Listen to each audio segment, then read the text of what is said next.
Hi hello friends, இன்றைக்கி நம்ம discuss பண்ண போகிற டாபிக் என்னென்னு பார்த்தீங்கன்னா, எம்எல்சியில் இன்றைக்கி நடந்த match between Washington Freedom versus MI New York. Toss win பண்ண Washington Freedom captain Glenn Maxwell bowling போடுறோன்னு சூஸ் பண்ணார். ஃபர்ஸ்ட் பேட்டிங் ஆன எம்ஐ நியூயார்க் 4 விக்கெட்ஸை மட்டும் விட்டு 188 ரன்ஸ் அடித்தாங்க. எம்ஐக்கு டாப் ஸ்கோரர்ஸாக குவிண்டன் டிகாக் 55 ரன்ஸும் மைக்கேல் பிரேஸ்வெல் 42 ரன்ஸும் அடித்தாங்க.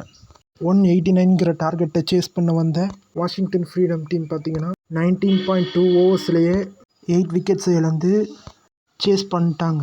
வாஷிங்டன் ஃப்ரீடம் சார்பாக பேட்டிங்கில் மிச்சல் ஓவன் ஒரு 60யும் மார்க் சாப்மேன் கடைசி வரை நின்று வாஷிங்டன் ஃப்ரீடமை வின் பண்ண வச்சார்.